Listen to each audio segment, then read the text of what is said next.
Wabarakatuh. Terdengar Pak Oh, Yan? jelas Pak, jelas. Ya, Yes. terima kasih Pak Ustadz. Ini Pak Ustadz kita Belum ini kawan belum kita Ustadz di. ini. Yang Ustadz Ustadz Sian, Pak. Saya masih santri. Ya, Assalamualaikum warahmatullahi wabarakatuh. Waalaikumsalam warahmatullahi wabarakatuh. Bismillahirrahmanirrahim. Allahumma sholli ala Muhammad wa ala ali Muhammad. Amma ba'du. Salam sejahtera untuk kita semua. Wabil khusus Pak Ustadz kita, Pak Jamil dan Pak Yanefri, serta Ustadz-Ustadz yang lain. Saya kira banyak nih Ustadz di sini. Kita sudah ingin menapak perjalanan di tahun 2024. Mudah-mudahan proposal hidupku ini bisa membantu kita memperbaiki arah kita dalam berkehidupan menuju dunia dunia ke depan. Dunia akhirat lah gitu ya. Karena ini kita ingin memperbaiki, membawa bekal gitu, supaya tidak sia-sia di akhir perjumpaan kita dengan Tan Halik ini. Jadi terima kasih banyak nih ke narasumber kita, Pak Insinyur Jamil Azaini, MM, yang sudah berkenan hadir di acara kami yang kami rutin lakukan setiap 2 minggu sekali di P2 SDM ini. Pusat Pengembangan Sumber Daya Manusia IPB University. Kita ingin bahwa pengembangan SDM ini tidak hanya pengetahuan-pengetahuan dunia, kita juga ingin balance bahwa kita semua akan selamat dunia akhirat.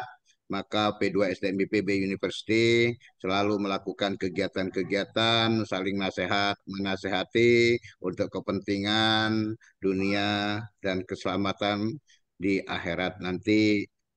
Profesor Aida, selamat pagi. Dan ini Profesor Aida dan kawan-kawan ini adalah Selamat, uh, selamat adalah pagi. pendiri-pendiri Assalamualaikum semua Pak ini Amir. Pak Jamil. Waalaikumsalam Oh, warahmatullahi iya. wabarakatuh. Wahida dosen favorit saya juga, Pak Amir. Oh siap, siap.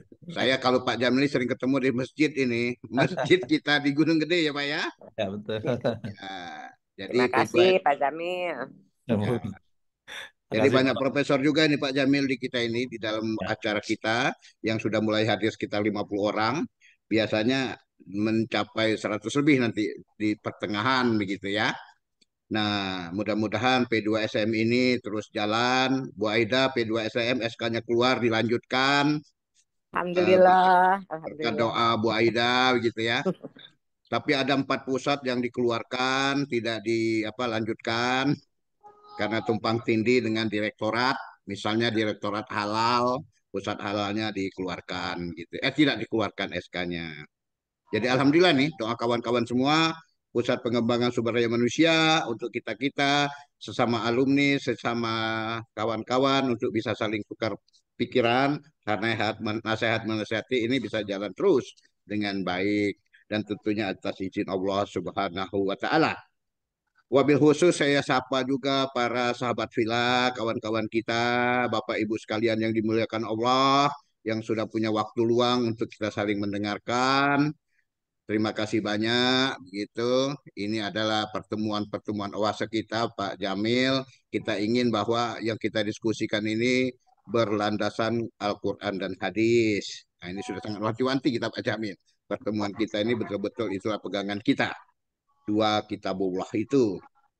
Nah, untuk hari ini di Jumat yang penuh barokah, kami ingin tema awal kita dan minta bimbingan Pak Ustadz kita, pembicara kita di seri ke-89 Pak Ian ya.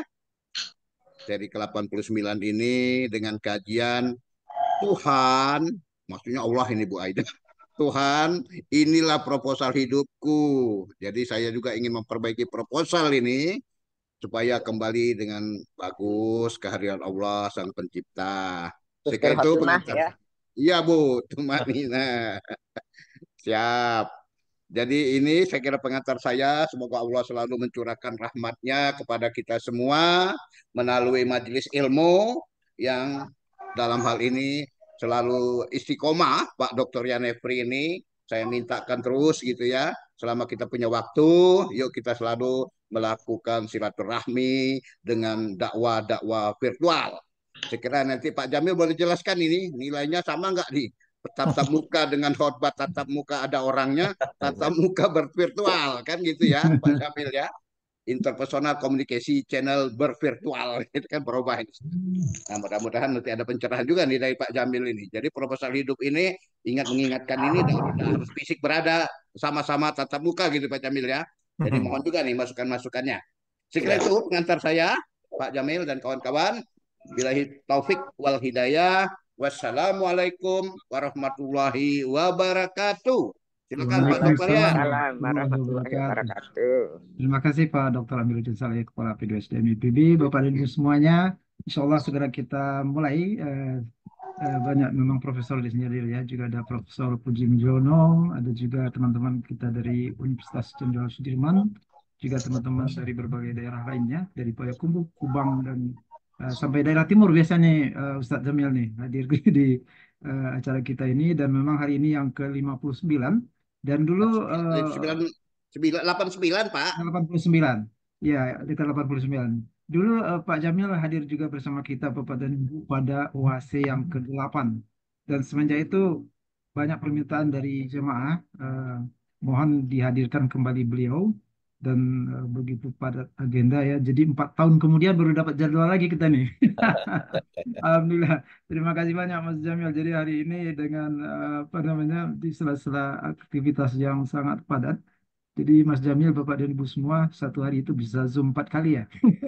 Kalau Pak Aryono Siono ya, tim pemberdayaan kita, beliau bisa terbang 4 kali sehari. Kalau Mas Jamil, Zoom-nya minimal 4 kali sehari ya.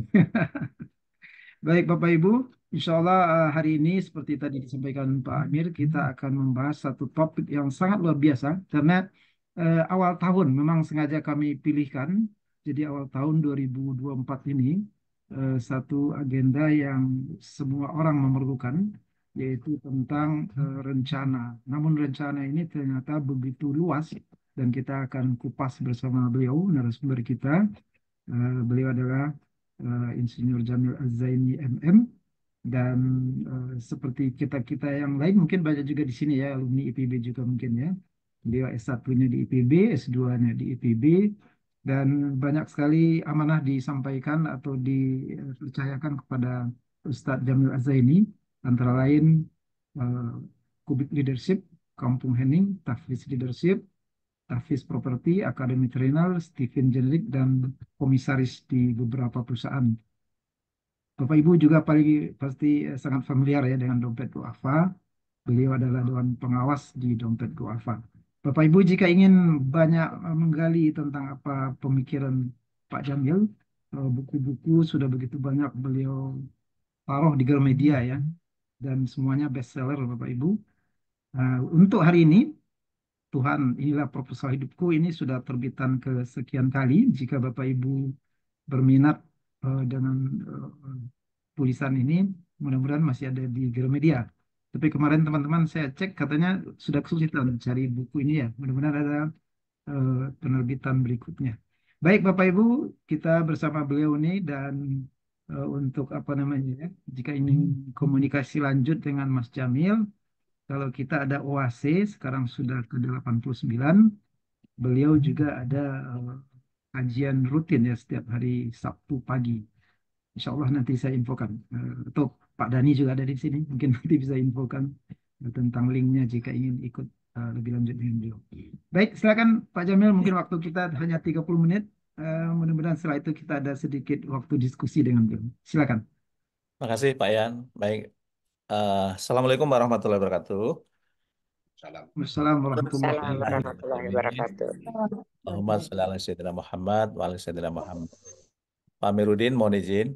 Ya, Profesor Aida. Ya, mohon izin, Prof. Ya, Ya, sama-sama Pak Jamil. Alhamdulillah iya. bisa ikut gabung. Ya, apa namanya, Prof. Bagi yang belum tahu, Profesor Aida dan almarhum Pak Safri ini dosen saya, dosen favorit saya dulu. Ya, eh, Alhamdulillah. mohon maaf waktu Bapak meninggal saya sedang di luar negeri, Bu, jadi tidak bisa Oh hadir. iya, iya, iya. Iya. Iya. Baik, hari ini saya akan sharing dari buku saya, Tuhan Inilah Proposal Hidupku. Alhamdulillah ini kalau nggak salah sudah cetakan ke-43 sebenarnya. Eh, jadi buku ini saya tulis waktu itu saya diminta oleh Gramedia untuk memberikan materi di di awal tahun waktu itu. dan saya menyampaikan tentang layaknya lah kita membuat proposal hidup. Dan waktu itu Pak Yakob Utama hadir ya. Dan ketika itu setelah acara dia menemui saya, Mas Jamil, materi yang tadi bagus, dibuat buku supaya nanti harga tanah kuburan Mas Jamil tidak lebih mahal dibandingkan kuburan yang lain. Kenapa? Karena ide-idenya ikut terkubur gitu ya. Dan akhirnya saya tulis siap Pak. Ya, saya kira dia cuma basa-basi. Ternyata dia panggil pimpinan Gramedia. Tolong nih buat acara launching, Pak Jamil mau nulis buku. Kebetulan Pak, bulan Februari kita akan adakan launching Gramedia di Surabaya. Kalau bisa pas bersama dengan itu Pak. Nah, saya dikasih waktu berapa lama? Dikasih waktu 2 pekan. Jadi saya tulis buku ini dalam waktu 2 pekan dan alhamdulillah walaupun bukunya sederhana sudah bestseller. Jadi insya Allah karena yang hadir di sini eh, orang-orang cerdas, jadi saya menyampaikan intisari dari buku yang memang ini bukan hanya sekedar buku saya nulis, tapi ini yang saya praktekkan setiap tahun ya. Baik pada untuk saya, keluarga saya maupun orang-orang yang saya bimbing. Jadi Bapak Ibu, selain saya memang inspirator berbisnis, saya membina 3R ya, trainer, leader, entrepreneur. Ya, hampir semua trainer yang sekarang muncul di Indonesia, trainer-trainer nasional, itu alumni dari didikan Akademi Trainer yang saya dirikan. Kemudian saya juga membina leader di berbagai BUMN maupun perusahaan swasta, mendampingi mereka terutama di level manajer GM maupun direksi minus one ya. Dan saya juga membina entrepreneur ya. Ada 138 entrepreneur yang sekarang saya bina. Dulu modalnya 1 juta, 2 juta, 3 juta, dan Alhamdulillah Desember 2021 kami konsolidasi di Jawa Tengah, total asetnya sudah lebih dari 12,4 triliun gitu ya. Jadi kalau Bapak dan Ibu punya putra usia 17 sampai 25 tahun, tidak ada kegiatan, dan mereka ingin mengisi kegiatan, boleh gabung, dititipin ke saya, syaratnya 10 bulan ya, yaitu di Tahfiz Leadership. Lulus dari situ punya 4 keahlian, yaitu leadershipnya oke, public speakingnya oke, dan kemudian punya wawasan bisnis dan hafal Al-Quran 30 juz ya. Dan itu gratis, nggak perlu bayar.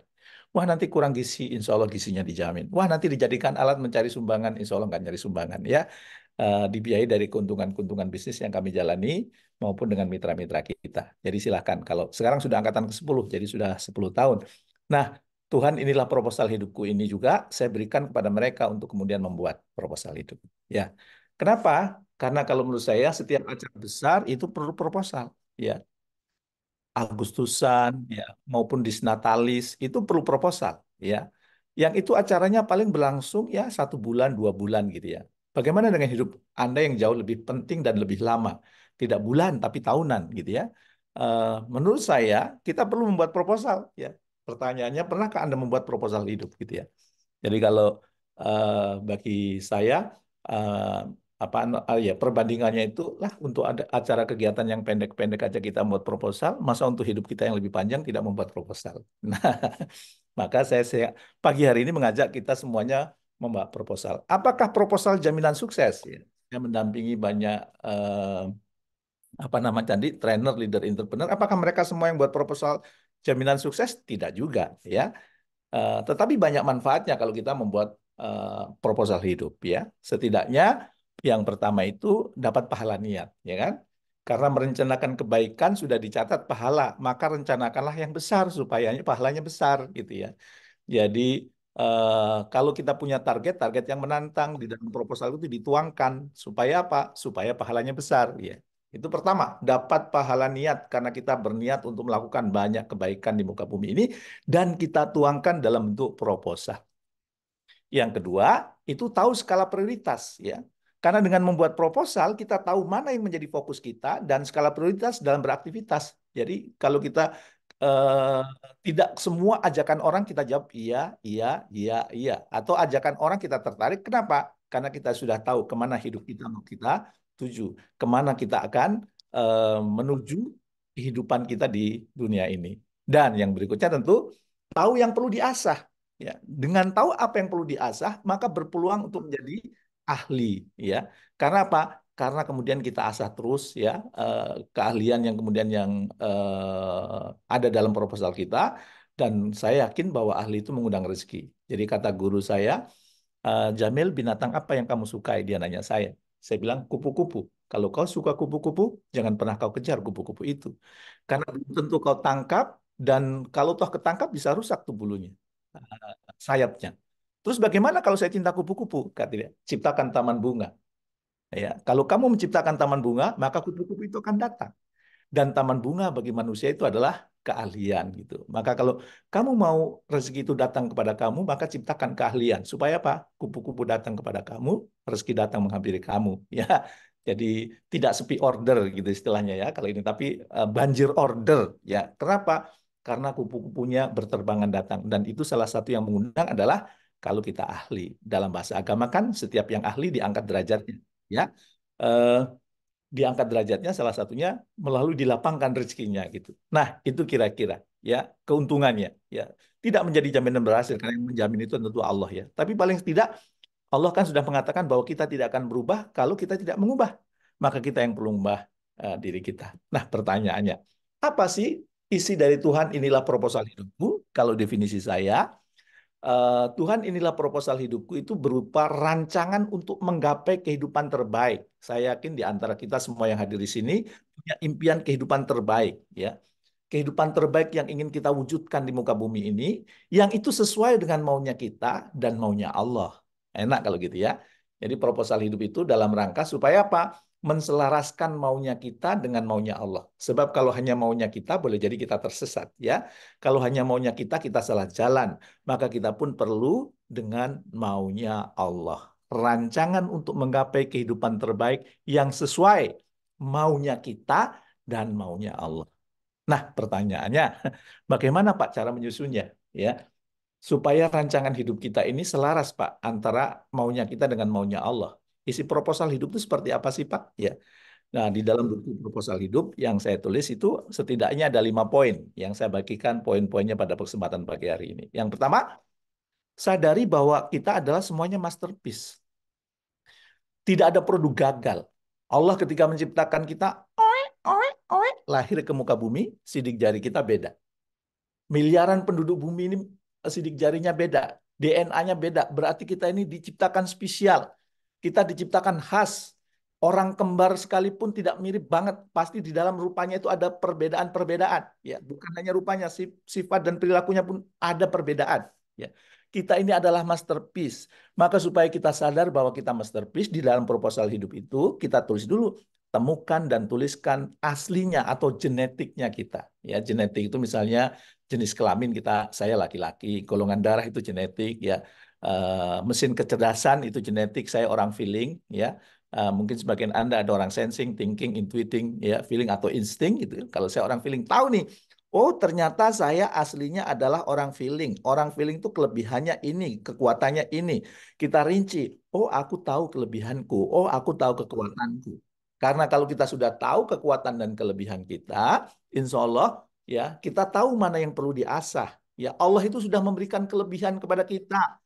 Maka fokuslah pada kelebihan, jangan fokus pada kekurangan. Karena kalau fokus pada kekurangan kita kufur nikmat. Ya, maka fokus pada kelebihan. Apa kelebihanmu? Apa kekuatanmu yang sudah Allah berikan sejak kita lahir? Ya, itu berarti modal yang Allah berikan kepada kita. Jangan sia-siakan modal yang Allah berikan kepada kita. Ya, maka ya temukan itu dan dalam proposal tuliskan apa kelebihan, apa kekuatan Anda. Kalau sudah kemudian tahu apa kekuatan, apa kelebihan, maka supaya kita makin optimis di dalam proposal hidup itu, kita tuliskan berbagai pengalaman positif atau kebaikan yang pernah kita dapatkan. Ya, eh, yang itu menurut Anda berkesan, yang menurut itu berpengaruh dalam hidup Anda. Setiap orang pasti punya pengalaman positif. Kenapa kok pengalaman positif perlu dilakukan? Karena pakar neuroscience Rick Hanson mengatakan cara kerja otak kita ini lebih senang memikirkan hal-hal yang negatif. Ya, maka kalau tidak ditreatment, yang ada di kepala kita itu pikirannya negatif.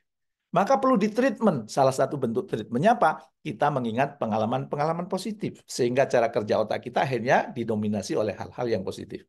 Nah, kalau kita sudah tahu apa kelebihan kita, apa kekuatan kita, dan kemudian kita menuliskan pengalaman dan positif, kebaikan-kebaikan positif yang pernah kita lalui, tentu kita ngukur, ya. Kira-kira kalau demikian itu harganya berapa ya saya ini? Ya.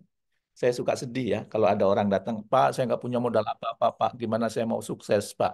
Pak, saya nggak punya modal, Pak. Gimana mau bisnis, Pak? Pak, saya gimana, Pak? Saya ini orang miskin, Pak. Saya tanya, boleh nggak matamu itu dibeli 10 miliar? Nggak boleh kan? Boleh nggak pendengaranmu itu dibeli 10 miliar? Nggak boleh. Boleh nggak jantungmu itu dibeli 10 miliar? Nggak boleh. Berarti ini kita itu kaya. Ya, kita itu modalnya banyak karena namanya modal itu tidak selalu uang.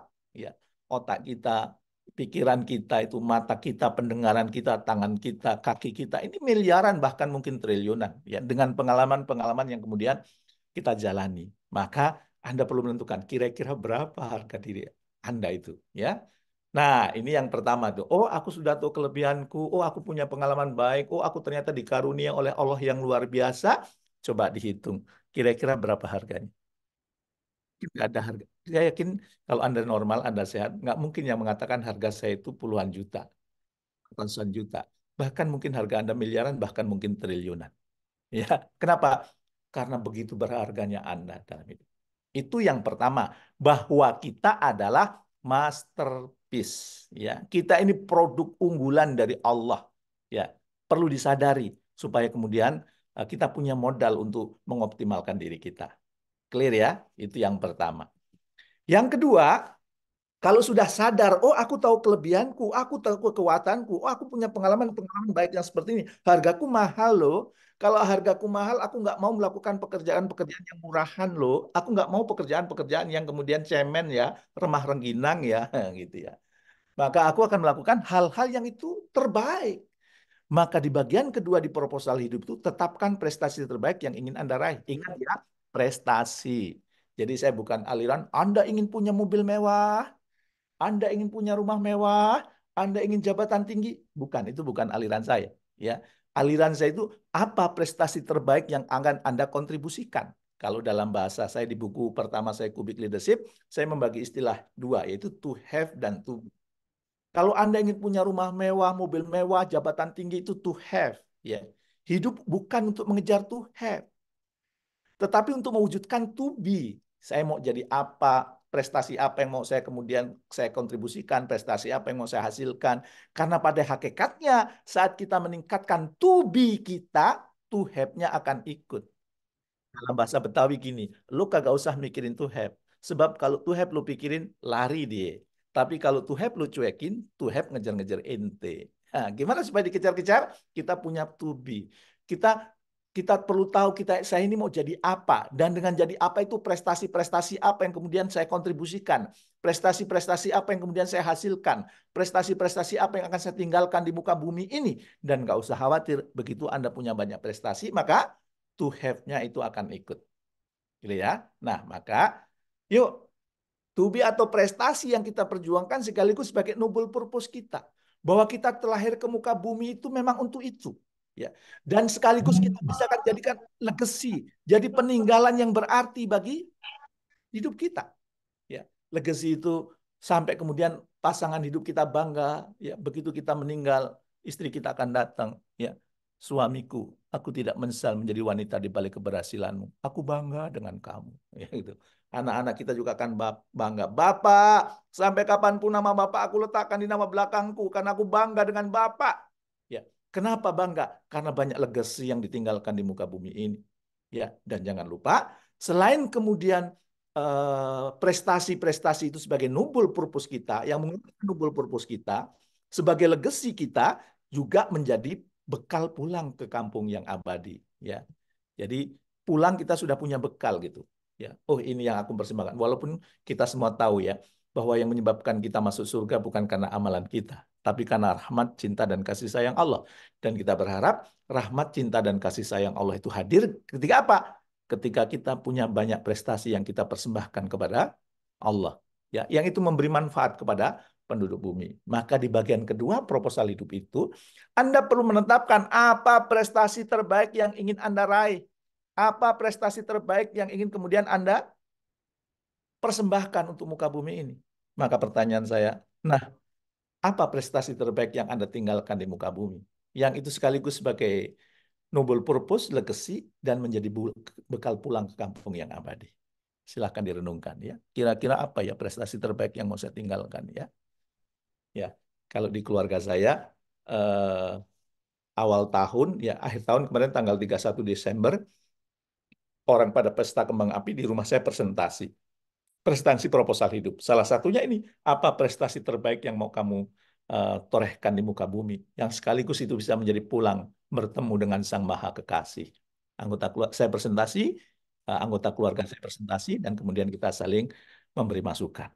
Itu yang kedua, ya, prestasi. Dan yang ketiga, jadilah seorang expert. Oke, saya sudah punya kelebihan, saya sudah punya keunggulan, pengalaman-pengalaman baik banyak ya. Saya ingin mewujudkan prestasi yang terbaik. Supaya prestasi terbaik itu terwujud, kira-kira saya ingin ahli di bidang apa? Expert ahli di bidang apa? Ya, jangan serakah, ingin menguasai semua hal. Fokuskan dengan masterpiece Anda, fokuskan dengan kekuatan Anda. Yang kekuatan Anda itu diasah sehingga Anda benar-benar menjadi expert.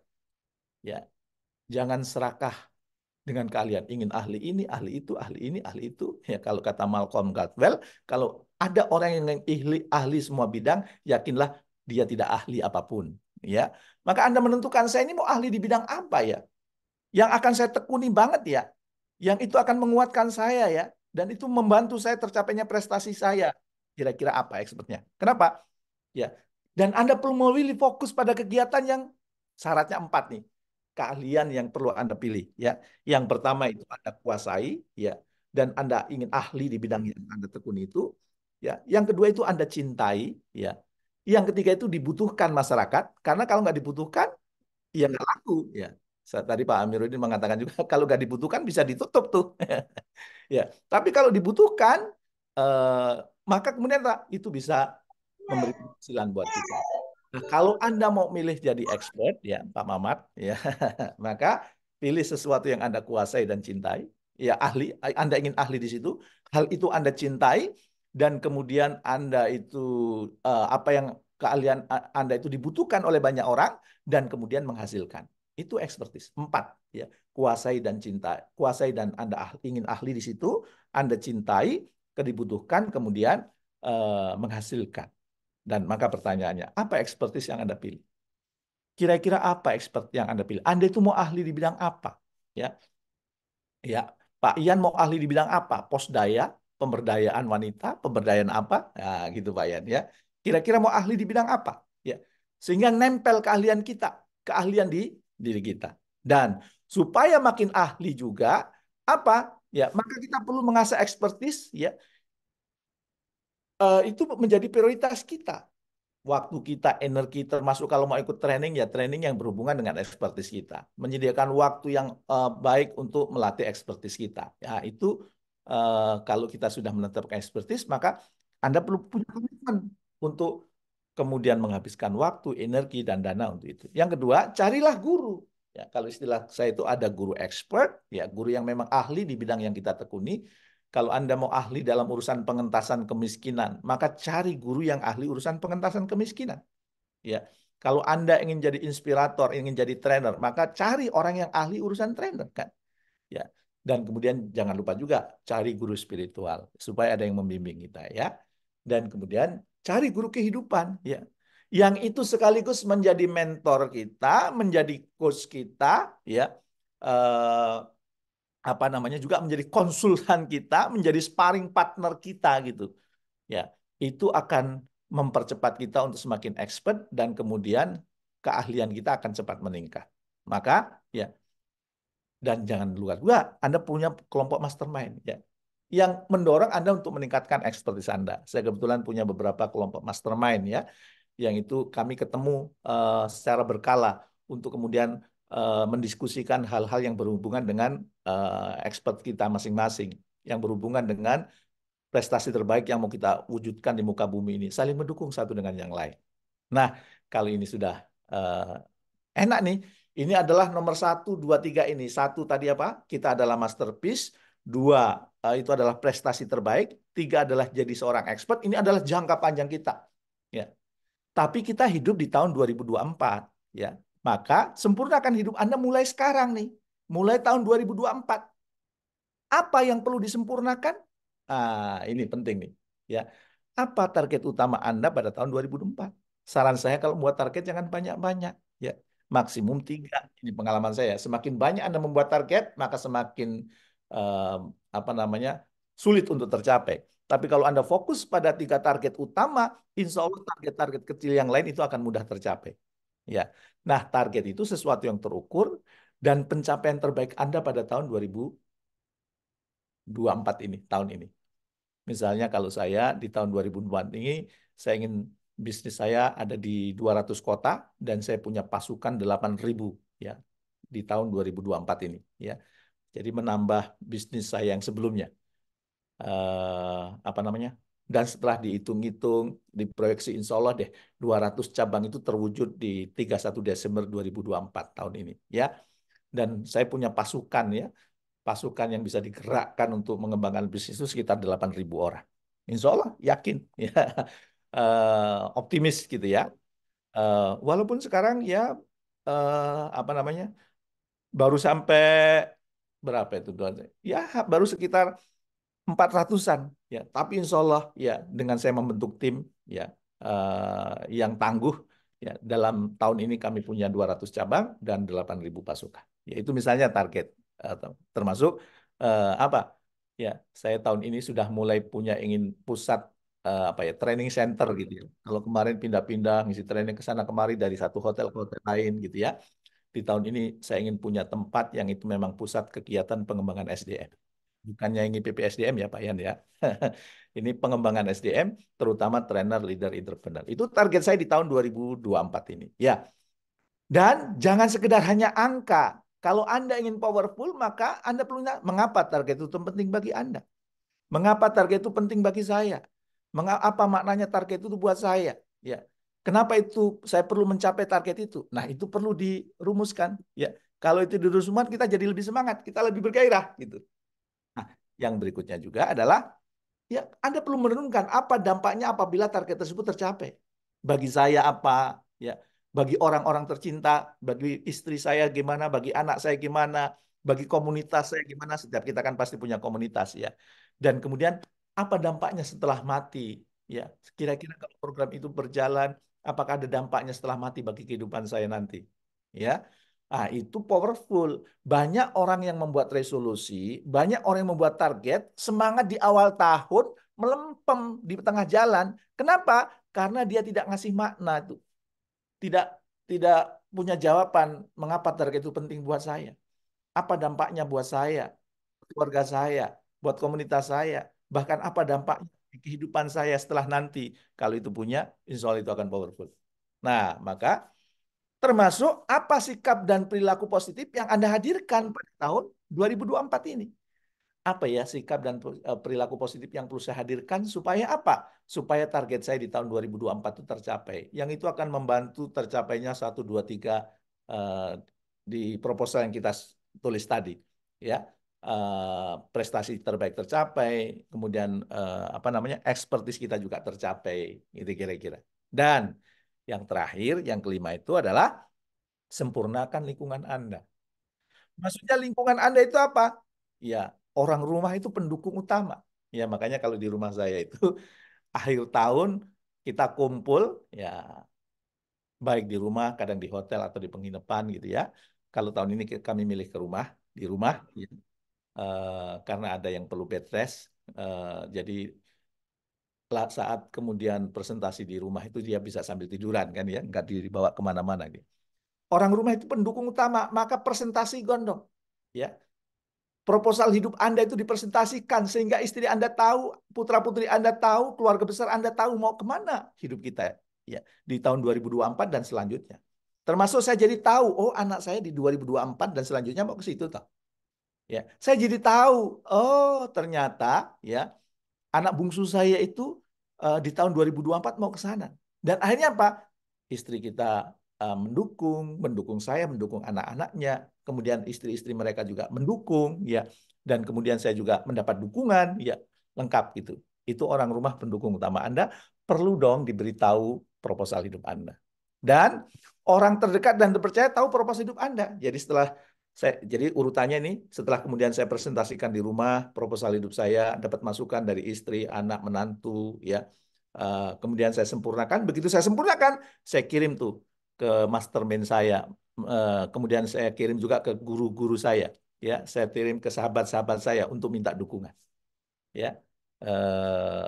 Itu saya kirim, ya, setelah diedit. Setelah kemudian dari mereka, saya kirim ke mereka, ada juga yang memberikan respon, ya, saya perbaiki lagi dan alhamdulillah sudah sempurna. Dan ketika sempurna itu enak, doa kita itu ya sudah doa, fokus doanya jadinya. Doanya apa? Doa yang ada di proposal. Ya, selain doa itu, insya Allah, eh, apa namanya? Insya Allah nanti tanggal, atas izin Allah, ya, mudah-mudahan tanggal 18 Januari saya pergi umroh bersama keluarga. Nanti doanya di depan Ka'bah juga enak. Ya, ya Allah, inilah proposal hidupku, kan gitu ya. Kalau dengan ini engkau semakin menyintaiku, bantu aku, gitu kan? Kalau dengan ini aku semakin jauh, maka beri petunjukmu kepadaku dan ganti dengan yang lebih baik, gitu ya. Itu proposalnya kita ajukan, ya, di hadapan Allah. Doanya kita menggunakan proposal, jadi fokus, hidup kita itu jadi fokus, ya. Dan jangan lupa, ya, nanti di perjalanan kita perlu mensyukuri setiap kemajuan kecil dari pencapaian proposal hidup kita. Gitu kira-kira kerangka proposal hidup, ya. Dan saya biasanya saya tutup dengan doa begini, ya Allah, ya, kalau semua ini, kalau semua hal ini baik untuk saya menurut Engkau, ya, tolong mudahkan dan dekatkanlah, ya. Tapi jika hal ini tidak baik untuk saya menurut Engkau, maka tolong jauhkan dan ganti dengan yang lebih baik menurut Engkau, ya Allah. Ya, itu adalah doa saya. Jadi kalau baik, saya minta didekatkan. Kenapa? Proposal tadi kan maunya kita dan maunya Allah. Ya, bukan hanya maunya kita. Dan jika hal itu tidak baik untuk saya menurut Engkau, maka jauhkan dan ganti dengan yang lebih baik menurut Engkau, ya Allah. Itu kira-kira. Dan saya tutup sesi ini dengan puisi yang ditulis oleh Robert Frost tahun 1915. Aku akan menuturkannya sambil mendesah. Suatu saat berabad mendatang, dua jalan bercabang di hutan. Dan aku memilih jalan yang jarang dilalui. Dan itu mengubah segalanya. Jalan yang banyak dilalui orang adalah jalan mengalir tanpa proposal hidup. Sementara jalan yang jarang dilalui orang adalah jalan yang dia membuat proposal hidup. Maka Bapak dan Ibu yang hadir pada kesempatan kali ini, kalau Bapak dan Ibu membuat proposal hidup, itu itu adalah jalan yang jarang dilalui orang. Dan itu akan, insya Allah akan mengubah segalanya. Mengubah kehidupan kita semakin produktif. Mengubah kehidupan kita semakin sukses mulia. Mengubah kehidupan kita insya Allah semakin siap dipanggil oleh Sang Maha Kekasih kapanpun dan dimanapun. Semoga bermanfaat inspirasi pagi hari ini. Terima kasih. Dan kalau Bapak dan Ibu ingin tahu gagasan ide saya punya website jamilazzaini.com dan juga bisa nanti setelah ini search ya di YouTube Jamil Azzaini. Ya, kalau sudah ketemu jangan lupa subscribe. Barangkali itu. Terima kasih. Saya kembalikan ke Pak Yan. Assalamualaikum warahmatullahi wabarakatuh. Waalaikumsalam warahmatullahi wabarakatuh. Jazakallah khairan Pak Jamil Az-Zaini. Kalau saya manggilnya Mas karena di kelas saya. Luar biasa Bapak dan Ibu, pendewasaan pengalaman beliau. Jadi Bapak dan Ibu, Mas Jamil saya ketemu ya tentu saja sejak kuliah tentunya ya. Sampai hari ini luar biasa pencapaian yang beliau dapat dan ternyata salah satunya kuncinya itu adalah karena ada proposal hidup. Kita sudah mendengar semuanya tadi dari teman-teman semuanya. Jadi luar biasa ya. Jadi proposal itu ternyata bukan maunya kita saja gitu ya. Jadi itu harus didorong. Tentu saja yang pertama adalah itu sesuai dengan maunya Allah juga. Makanya doa beliau yang terakhir tadi luar biasa ya. Jadi kalau misalnya itu tidak baik bagi kita, maka mudah-mudahan Allah menggantinya dengan yang lebih baik. Dan memang kita temukan tentu saja ya ayat semacam itu ya. Apa yang kita anggap baik belum tentu baik menurut Allah. Baik Bapak Ibu semuanya, saya yakin Bapak Ibu juga sudah mencatat dan juga ada hadir di sini nih biasanya Mbak Dasa ya rajin sekali dia catat dan biasanya di-share ke berbagai komunitas setelah itu. Terima kasih Mbak Dasa dan resume-resumenya. Bapak Ibu semuanya jika ada yang ingin bertanya boleh di ruang chat. Sementara itu saya bacakan dulu sementara Mas Jamil masih ada kita sedikit waktu. Mudah-mudahan masih bisa merespon pertanyaan-pertanyaan yang sudah masuk. Yang pertama ini ada tentang tadi kan tentang potensi diri ya. Mungkin belum banyak yang paham tentang apa itu Stephen ya. Tadi ada jelaskan tentang Stephen. Mungkin banyak yang belum tahu tentang Stephen di grup ini. Jadi pertanyaannya, kalau belum tes Stephen itu gimana cara mengetahui diri kita? Tapi Stephen itu sendiri saya yakin banyak yang belum tahu di Oh, jamaah iya. yang hadir hari ini. Silakan Mas Jamil. Ya, ya cara mengetahui kita banyak cara ya. Apa namanya? Kita perlu lihat perjalanan hidup kita. Mana sih hal-hal yang kemudian kita sering lakukan dengan penuh semangat, penuh gairah, itu kita cintai dan itu yakin dibutuhkan dan yakin bahwa itu juga menjadi sumber penghasilan. Itu bisa dideteksi. Tapi yang paling mudah ini alat bantu. Saya menggunakan pendekatan Stephen. Jadi paling mudah begini. eh, Bahwa kita itu masing-masing diberikan aslinya oleh Allah, genetiknya Allah. Ada jenis kelamin laki perempuan. Saya laki-laki, itu dari Allah saya dikasih laki-laki ya. Bu Sari perempuan ya. Ada golongan darah AB, A, B dan O, itu dari Allah genetik. Nah, ada juga yang kemudian kalau golongan darah dikelompokkan menjadi 4, tapi di dalam otak kita ini ya kalau dirangkum sebenarnya ada 5 bagian utama. Ada limbik kiri bawah, itu namanya orang sensing, ya. Ada kiri atas, neokortek kiri atas itu namanya orang thinking. Ada kanan atas itu namanya orang intuiting. Ada limbik kanan bawah itu orang feeling. Dan ada orang otak tengah itu namanya orang insting.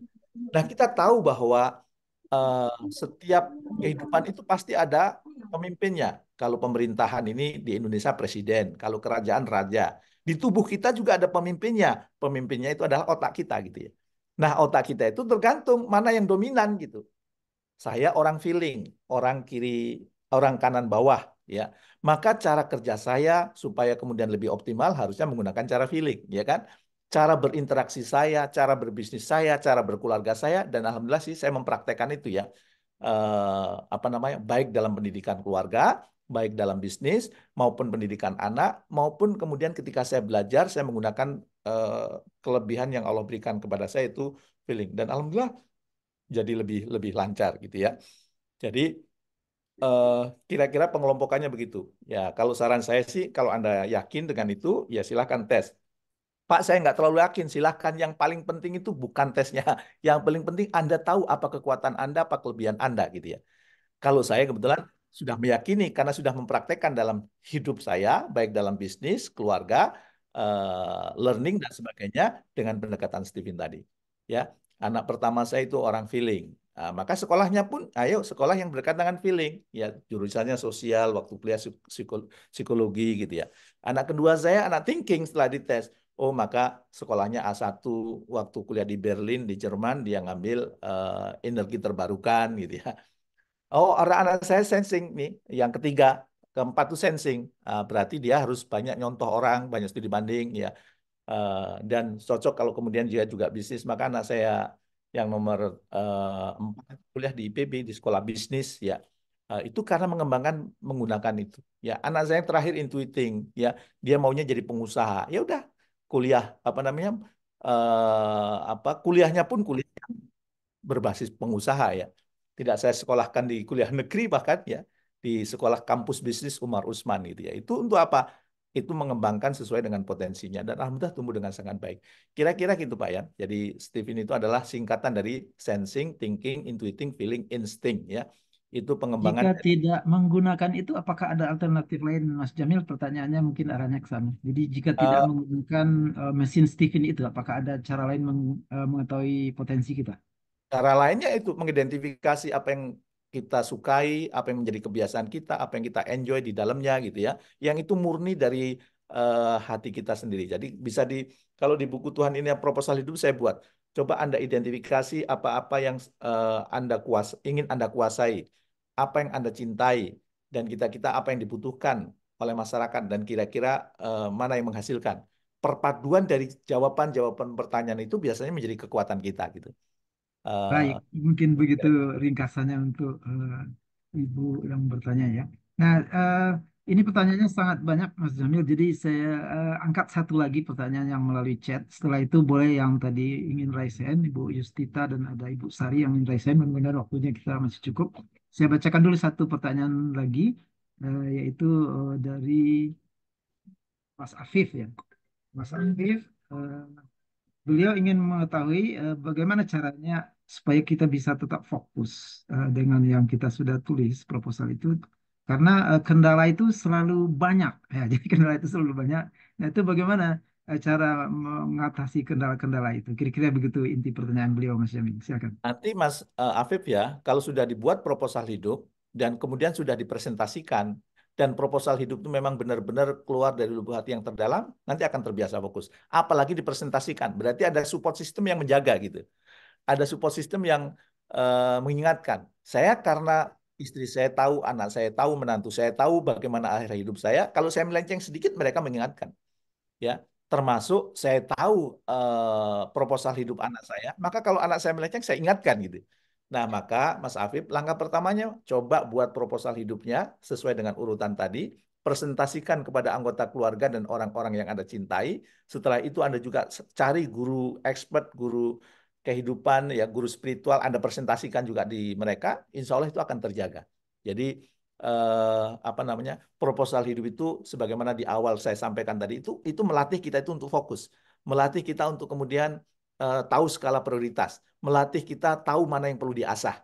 Jadi kira-kira kalau ditanya itu apa, ya silahkan dibuat aja proposal hidupnya. Gitu. Tapi terkadang bete, Be.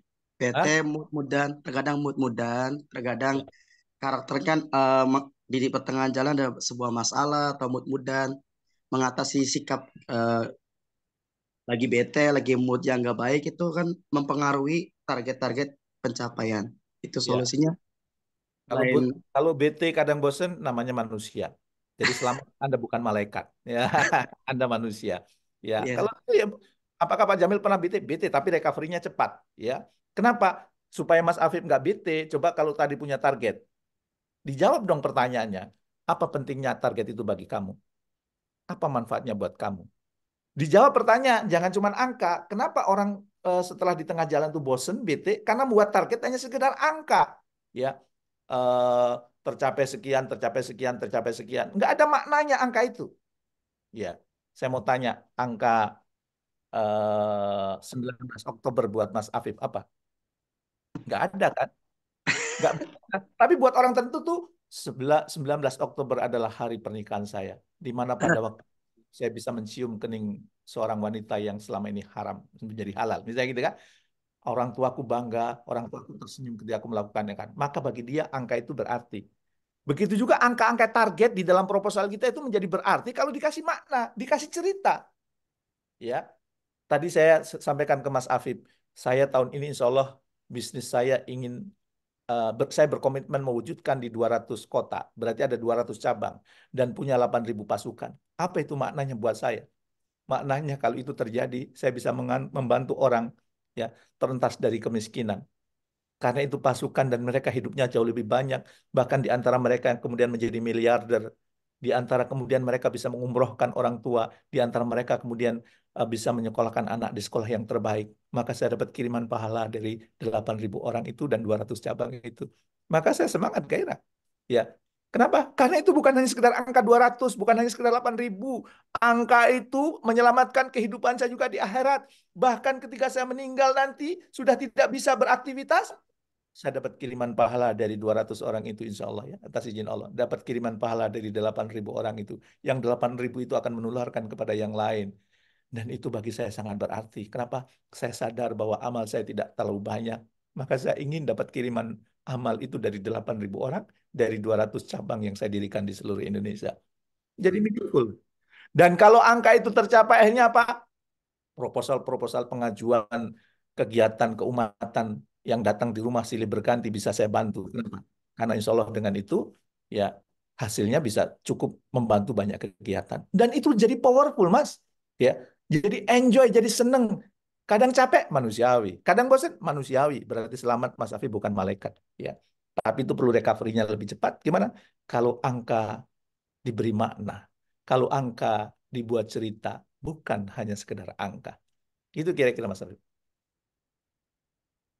Baik, terima kasih Mas Jamil ya. Jadi jawaban ini mungkin menjadi pertanyaan banyak hadirin hari ini, diwakili oleh Mas Habib barusan pertanyaan itu.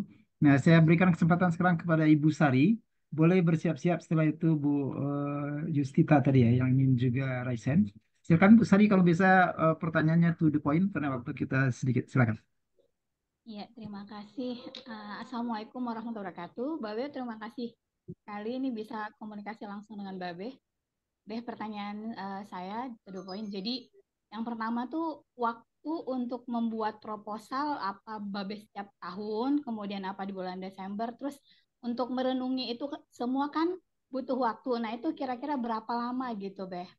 Ya. Terus yang kedua, bagaimana dengan waktu kita yang tersisa gitu sampai kita misalnya akhir hayat gitu, di waktu yang tersisa ini apa sudah kuliah juga mungkin, tapi kuliah dan kerjaannya tuh jauh berbeda gitu, Beh.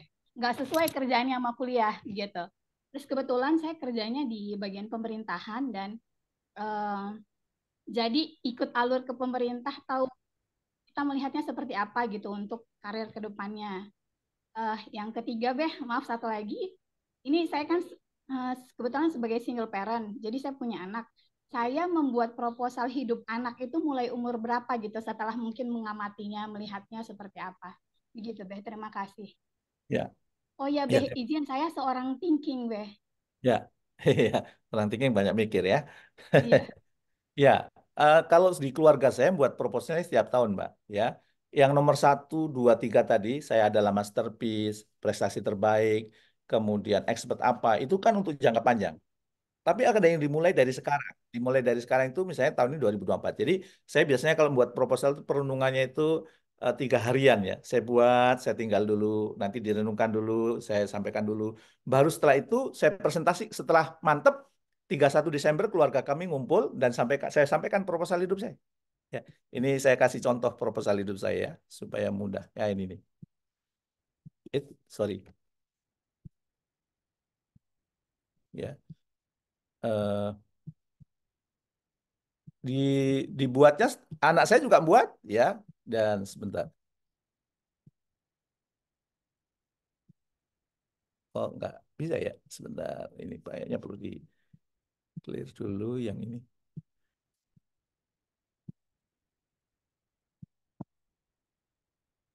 Eh,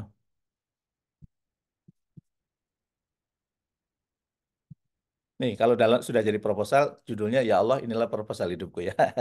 Ini saya buat di proposal saya ini ya. Ya maaf ya, ini sekaligus tolong jadi doa. Mudah-mudahan didoakan. Nih Mbak Sari, ini saya buat nih ya. Ini pengantar karena saya tulis surat ini, saya proposal ini saya kirim kepada orang-orang yang saya cintai kan. Berarti saya kasih pengantar ini ya. Kemudian bagian pertama tadi apa? Saya masterpiece kan. Saya Jamil Ajeni adalah masterpiece dari dulu. Saya tulis tuh. Saya adalah alumni S1 S2 dari IPB, bermesin kecerdasan feeling introvert, bergolongan darah A, pernah menginspirasi dan memberikan training di 200 lebih BUMN, perusahaan ternama dan institusi pilihan, baik di dalam negeri maupun di 5 benua. Ya, saya sudah ngisi di 5 benua ya. Saya sudah menulis 14 buku, 12 diantaranya bestseller. Saya tulis semuanya itu. Komitmen saya untuk terus menginspirasi dan mengembangkan SDM di Indonesia diwujudkan melalai Kubik Leadership, Academy Trainer, Stevie Genetic, Tafis Leadership, dan sebagainya gitu. Ya, eh terus saya tulis gitu. Ya, Alhamdulillah hingga akhir 2003 semua bisnis yang Allah titipkan kepada semuanya profit dan tingkat keuntungan yang bervariasi. Terus saya tulis ya, dengan itu maka nilai saya berapa? Triliunan. Buat saya harganya ini triliunan, gitu. Nah, termasuk jalur sukses saya adalah rating langit. Saya tulis tuh, saya berupaya menjadi kekasih Allah, disayang penduduk langit dan menebar manfaat di muka bumi. Manfaatnya semakin berlipat melalui para kader saya, trainer, leader, entrepreneur yang terus saya bina dan diperbanyak jumlahnya. Para kader yang dikader itu memiliki karakter untuk selalu grow and contribute. Mereka adalah pejuang militan namun hatinya penuh dengan loving kindness. Ya, mereka juga seorang miliarder. Mereka saya dorong untuk menjadi best of the best di profesi yang mereka pilih. Ya, saya adalah inspirator sukses mulia yang sekaligus mentor, coach, konselor, solver, dan guru kehidupan. Saya adalah babih bagi banyak orang, khususnya mereka yang saya kader. Dan saya tulis ini, apa prestasi terbaik? Sebelum meninggal, saya ingin menginspirasi 25 juta orang lebih, 10.000 dari trainer, leader, entrepreneur, ya, dan selanjutnya. Ya, expert pertama saya inspirator sukses mulia, tapi didukung dengan keahlian apa? Ya, jadi storyteller, mentor, coach, solver, konselor, writer. Jadi saya akan fokus mengembangkan ekspertis saya di ranah yang ini. Ya, Nah, mengasah ekspertis saya dengan bla bla bla ini saya skip ya supaya Anda nggak tahu. Target saya nih tahun 2024 nih sudah ada 200 brand manager SKI, 8.000 promotor di Indonesia, terbentuknya tim R&D dan marketing yang terbaik, militan, peaceful warrior ya. Memiliki satu lokasi yang layak sebagai pusat kegiatan untuk healing, meaning, empowering ya. Mengapa target itu penting bagi saya jelasin gitu ya. Ya, clear gitu. Ya, dan kemudian apa yang saya lakukan di sikap perilaku ya, saya membersihkan hati saya ngapain, mindset yang saya benahi seperti apa, sikap perilaku saya yang saya lakukan seperti apa gitu ya. Dan kemudian aktivitas saya di tahun 2024 itu apa? Selain aktivitas rutin yang kemudian saya lakukan, saya ingin melanjutkan S3 ya. Alternatif pilihannya kalau nggak IPB, Unpad, Unibro misalnya ya. Saya belajar intensif sebagai mentor, solver, konselor supaya makin ahli, memperdalam Al-Quran untuk lebih meaning dan empowering, ya kapitalisasi jaring menjadi lebih produktif dan kolaboratif, ya dan seterusnya. Dan ini doa saya, ya yang tadi sama tuh. Ya Allah, kalau semua itu hal baik untuk saya, menurut Engkau dan seterusnya. Kira-kira gitu. Jadi eh, apa namanya? Setiap tahun dibuat karena memang ada yang jangka panjang, ada yang khusus tahun ini, gitu kira-kira. Eh, dan kalau di di tempat saya SD sudah membuat, walaupun kita perlu perlu sadar ya kalau anak SD itu impiannya masih macam-macam. Anak saya dulu waktu masih SD itu pertama saya ingin menjadi penakluk Roma, gitu. Kenapa? Kenapa kamu ingin menakluk Roma? Kata Rasul ada dua kota yang akan ditaklukkan oleh umat Islam, yaitu Konstantinopel dan Roma. Gitu ya. Saya ingin menaklukkan Roma. Iya. Waktu SD dia maju, saya ingin menaklukkan Roma. Wah, teman-temannya bilang, "Oh, kamu pendukung AS Roma ya? Aku Inter Milan, aku Juventus." Gitu. Ya, nggak apa-apa. Setelah itu berubah lagi. Saya ingin menjadi penjaga gawang Manchester United yang hafal Quran.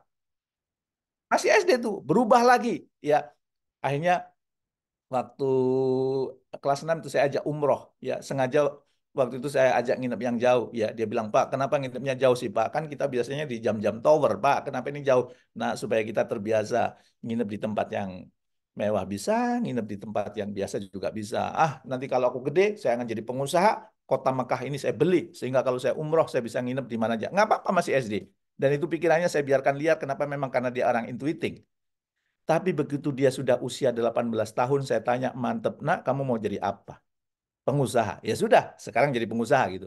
Waktu kecil berubah-ubah nggak apa-apa, Mbak. Ya, karena memang perlu banyak pengalaman juga dia. Tapi kalau sudah akil balik, harusnya sudah konsisten. Kira-kira gitu. Itu Bu Sari. Baik, saya kira cukup untuk Bestari panjang lebar ya, bahkan dicontohkan juga satu yang benar-benar sudah aplikatif ya digunakan oleh Mas Jamil, contoh proposal hidup. Saya kira itu sangat bermanfaat bagi teman-teman semuanya, walaupun tidak persis begitu mungkin menulisnya ya, tapi layoutnya itu sudah kelihatan. Baik, kita tadi ada satu penanya yang juga ingin bertanya ya. Waktunya sebetulnya sudah sangat singkat ini.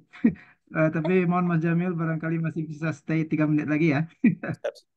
Silakan Ibu Yustita. Yustitia. Ya, Yustita, silakan. Assalamualaikum Pak Jamil. Saya ingin bertanya nih Pak. Jadi kan kita sudah membuat proposal hidup nih ya Pak. Nah, kita kan tadi kan Pak Jamil mengajarkan untuk berdoa yang baik menurut Allah gitu. Nah, ketika di perjalanan itu target-target kita ternyata ada yang tidak sesuai nih gitu. Maksudnya menurut Allah nih nggak baik gitu. Berarti kan target kita berubah. Nah, apakah itu berarti di proposalnya juga berubah atau gimana? Atau apakah ada contoh case khusus Pak yang sesuai dengan pengalaman Pak Jamil gitu loh? Misal saya targetnya misalnya ini saya kan masih belum ini ya, misalnya pengen umroh tahun ini tapi ternyata tidak bisa gitu kan berarti kan ada perubahan. Nah, itu bagaimana cara menyikapinya gitu loh, Pak. Ya, yang Terima namanya kasih. proposal itu bukan kitab suci. Jadi berubah juga nggak apa-apa. Ini saya dulu waktu sering deket sama Bu Aida, gitu. Bu Aida mohon izin cerita ya. Saya dulu punya semangat ingin mengentaskan kemiskinan. Karena kalau Bu Aida ngomong itu selalu mengentaskan kemiskinan. Ya, Ya, ya. dulu ada Impres Desa Tertinggal, ya, ada Gerbang Mapak Gerakan Mandiri apa Pakidulan Sukabumi, ya. Saya dulu misi besarnya saya ingin mengentaskan 1 juta orang miskin di Indonesia dulu. Karena terinspirasi dari Bu Aida itu. Sehingga saya buat program-program kemiskinan dan akhirnya Pak, saya bekerja di Dompet Duafa Republika. Alhamdulillah. Ya Bu, saya kembangkan banyak program kemiskinan yang terinspirasi Ya, dari Insya Allah Ibu Amin. dapat amal soleh dari sekarang sampai sekarang. Amin. Amin. Amin. Saya kemudian studi banding ke Malaysia, Amanah ITR Malaysia, belajar Grameen Bank, ya, dan sebagai untuk mengentaskan kemiskinan. Tapi pada suatu masa kemudian, kenapa program-program saya ini kemudian yang sudah bagus, ya, yang tadinya mustahik jadi mujagi di beberapa desa itu berhasil, ya. Tapi begitu pemerintah mengeluarkan kebijakan, set mereka miskin lagi, ya. Akhirnya kayaknya kalau saya harus mengentaskan kemiskinan, saya perlu menjadi pengambil keputusan nih. Jadi presiden, jadi gubernur, atau jadi... Karena kemudian saya hitung-hitung, enggak, kayaknya bukan itu. Dan saya ketemu dengan orang yang bisa membaca talenta saya. Mas Jamil, ya, Mas Jamil cocoknya jadi trainer. Hah? Saya sebentar lagi direktur utama loh di Dompet Doa. Tinggalkan. Buat apa jabatan? Yang penting itu menikmati hidup. Dan setelah itu kemudian saya tetapkan. Kalau gitu, kalau saya sudah milih sesuatu, ya, saya tetapkan target tertingginya. Yaitu apa? Waktu itu saya ingin menginspirasi waktu awalnya menginspirasi 5 juta orang. Dunia berubah. Lah kalau sekarang 5 juta gampang, ya. Sesuatu viral itu cepat. Maka sekarang target saya menginspirasi 25 juta orang lebih, 10.000 diantaranya menjadi trainer, leader, entrepreneur. Kenapa? Saya tidak ingin membuat kerumunan, tapi saya ingin membuat barisan. Ya, saya menciptakan kader-kader yang militan sehingga bisa berkontribusi buat Indonesia. Kenapa? Saya lahir di Indonesia, besar di Indonesia, mencari nafkah di Indonesia, maka saya perlu berkontribusi untuk Indonesia. Dengan cara apa? Menciptakan leader, trainer, entrepreneur yang mereka peduli dengan bangsa ini, yang mereka peduli dengan negara ini. Berubah nggak? Tapi terus gimana sekarang apa berubah? Sekarang saya sangat yakin bahwa itu akan saya realisasikan sampai saya meninggal. Apakah nanti di jalan berubah? Ya tidak tahu. Saya bahkan kemarin di apa? Di akhir tahun saya sampaikan proposal hidup saya. Bapak usianya sudah 55 tahun, ya tersisa tinggal 6 atau 7 tahun kalau menurut usia Nabi, ya. Dan tetap Bapak akan konsisten menginspirasi 25 juta orang lebih, 10.000 diantaranya menjadi trainer, leader, entrepreneur yang berkarakter. Ya, kenapa kok milih itu? Karena saya percaya ada hadis riwayat Tirmizi, sesungguhnya Allah, para malaikat, penduduk langit, penghuni bumi, bahkan semut di lubang, ikan di lautan berselawat kepada orang yang mengajarkan kebaikan. Ya, jadi dosen-dosen di IPB ini, ya, itu setiap hari kalau dia mengajarkan kebaikan tulus karena Allah, mendapat selawat loh. Yang ngasih selawat siapa itu? Allah, para malaikat, penghuni langit, penghuni bumi, bahkan semut di lubang, ikan di lautan.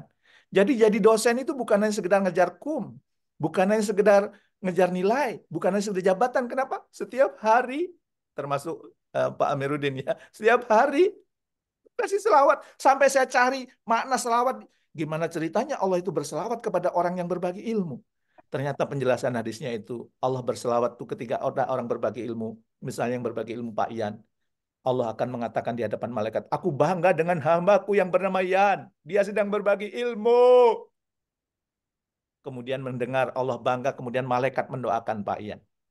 Yang mendoakan bukan hanya malaikat penduduk langit. Bukan hanya penduduk bumi. Bahkan dijelaskan di dalam hadis itu penduduk bumi yang tidak kelihatan sekalipun. Yaitu semut di lubang. Dan ikan di lautan jumlahnya triliunan.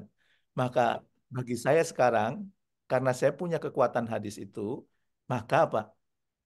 Itu impian saya. Apakah nanti di jalan berubah? Wallahu alam. Siapa tahu nanti di tengah jalan ada yang lebih menarik lagi. Tapi bagi saya, itu yang saya yakini sekarang. Nah, begitu juga kalau Mbak Yustitia membuat itu, apa yang diyakini sekarang? Ya, jangan targetnya yang kalau nggak tercapai, jangan sampai targetnya yang diubah, caranya yang diubah. Oke. Kalau targetnya yang diubah nanti kalau nggak itu ya itu namanya males nanti akhirnya. Dan yang namanya target itu kadang-kadang ada yang saya bisa nggak ya? Sebagaimana itu ya, Mbak. Gimana ceritanya Pak Jamil membangun 200 kantor cabang di seluruh Indonesia? Wallahu alam. Insya Allah saya akan jadi. Gimana caranya? Yang dicari. Jangan sampai nanti di tengah jalan loh kok baru 50 kok baru 50 padahal sudah tengah tahun dijadikan 100. Itu namanya kita nggak konsisten dong. Oke. Maka kita perlu cari cara gimana caranya ngejar yang 150 gitu. Kalau misalnya tahun ini kayaknya umroh ya nanti kalau nggak bisa tahun depan lemah itu. Ya tapi Iya. tahun ini saya umroh. Gimana caranya? Saya cari jalan. Gimana caranya? Uang tadi saya sebelum tampil di sini saya tadi mendengarkan videonya Ustadz Halimah ya. Ada seorang yang pekerjaannya itu tukang daun, jual daun di pasar.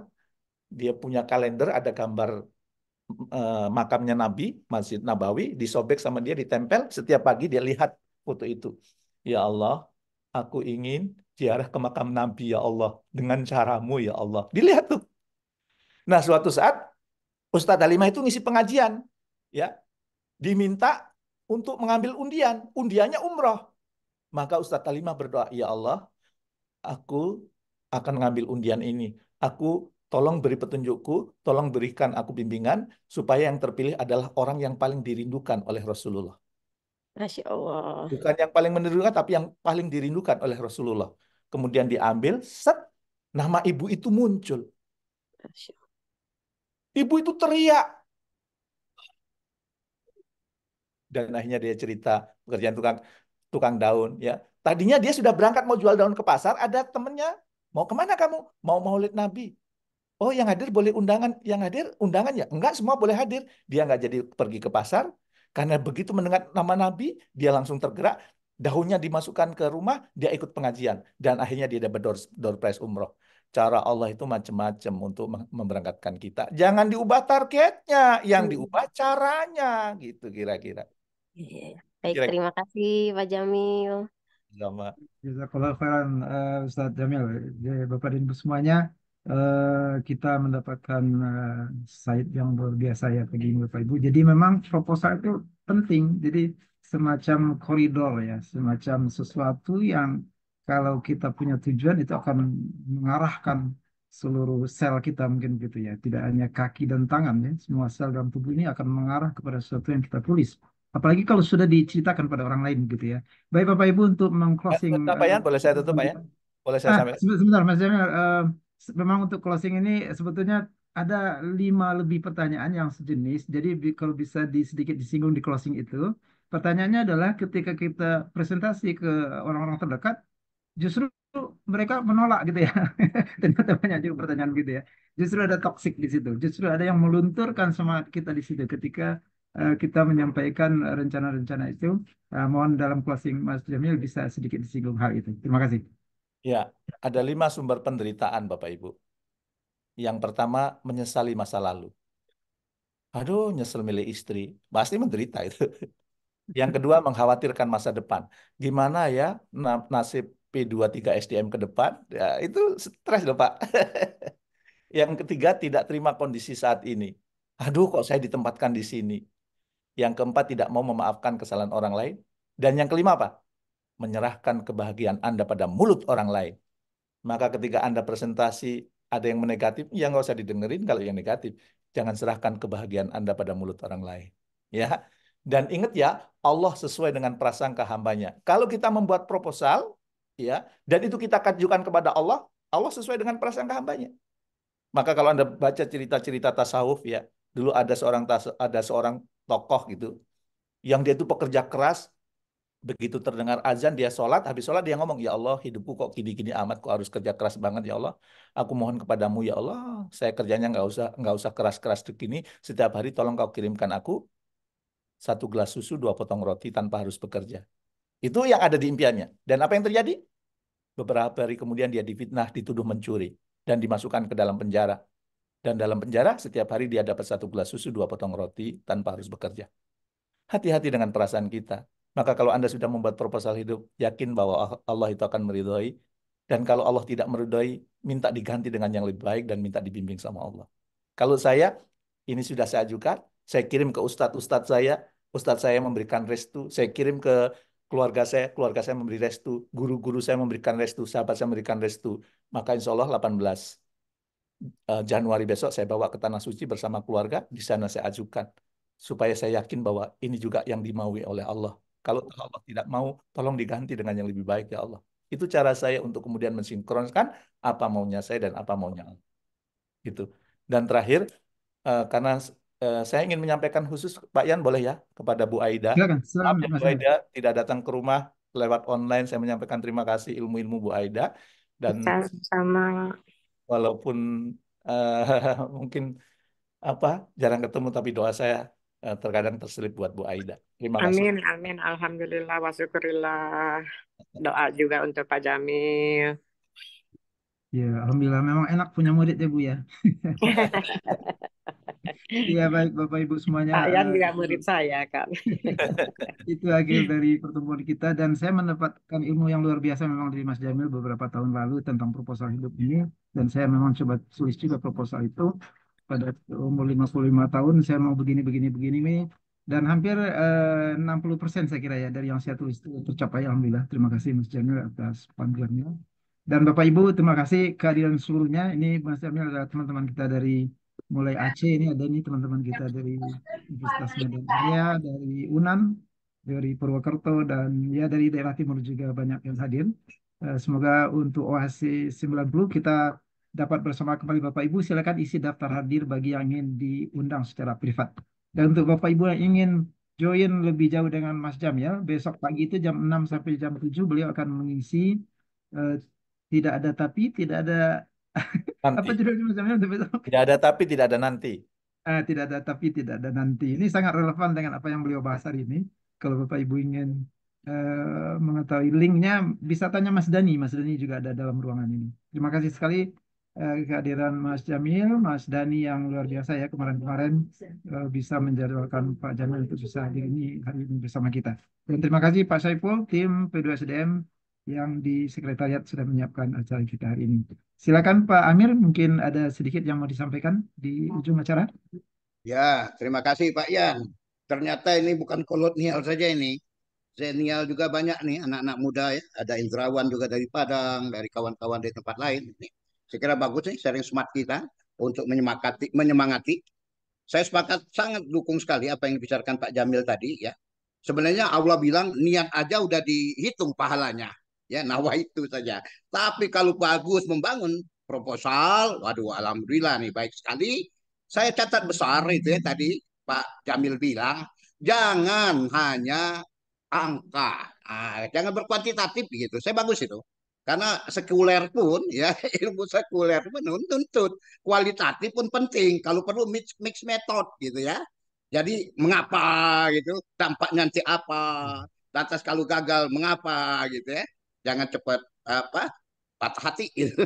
Saya kira bagus ya. Ini betul-betul ilmu bagi kita bersama, tidak bagi kolonial tapi juga kawan-kawan muda-muda ini yang banyak hadir ya, hampir lebih dari 100-an yang hadir dan mudah-mudahan membawa berkah bagi kita semua nih yang mendengar, lebih-lebih yang membicarakan, yang mengkondisikan kegiatan-kegiatan saling nasihat menasihat ini menjadi penting sekali menurut saya. Nah, untuk itu kepada Pak Jamil ya, sahabat kita ini ada oleh-oleh Pak dari kami berupa ini untuk BKD baru ini Pak piagam bagi Al Ustadz kita Pak Insinyur Jamil ada ini MM. Semoga dokternya kita tunggu Pak di IPB Pak. Tadi barusan saya bilang, nih ada Pak Jamil nih mau ke IPB saya bilang. Selamat ya Pak, sukses buat Anda. Silakan diterima. Makasih banyak Pak, saya terima Pak. Siap, atur nuhun. Silakan Pak Dr. Rian. Ya, terima kasih Pak Amir Kepala P2SDM dan sekali lagi kita bersama ikut mendoakan Mas Jamil yang sebentar lagi berangkat ke Tanah Suci. Semoga proposal Amin. yang beliau bawa itu mendapat keridhaan ya dari Allah Subhanahu Wa Taala dan semoga Bapak Ibu kita juga semuanya saya kira semua punya ide, gagasan, keinginan, hanya saja mungkin belum tertulis. Jadi mari kita tulis ya. Begitu mungkin akhir dari pertemuan kita hari ini. Terima kasih kehadirannya. Mohon maaf jika ada hal yang kurang berkenan. Sekali lagi Pak Jamil, silakan jika ada waktu lagi kami akan undang next time ya. Siap. Ini jemaah memang selalu menunggu ya, tapi alhamdulillah kita insya Allah ya ada mungkin 1 tahun 2 tahun kita akan ketemu kembali dengan Mas Jamil. Saya sudah menyiapkan satu agenda yang luar biasa dari Mas Jamil, namanya positive inquiry kalau nggak salah ya. Itu yang sangat penting juga dibahas di apa namanya di sesi kita ini. Kita tutup dengan sama-sama mengucapkan doa penutup majelis. Subhanaka Allahumma wa bihamdika asyhadu an la ilaha illa anta astaghfiruka wa atubu ilaik. Assalamualaikum warahmatullahi wabarakatuh. Waalaikumsalam warahmatullahi Ya, Pak Amiruddin makasih banyak ya. Ya, sama-sama Tuan. Terima kasih. Atur Bu Aida nuhun. makasih Bu. Ya. Bu Aida. Terima kasih Pak Jamil Al-Saimi. Sama Terima Bu kasih. Istuti, makasih. Jazakallahu khairan. Ya, Bu Barakallahu Ansumaya. fikum. Siap.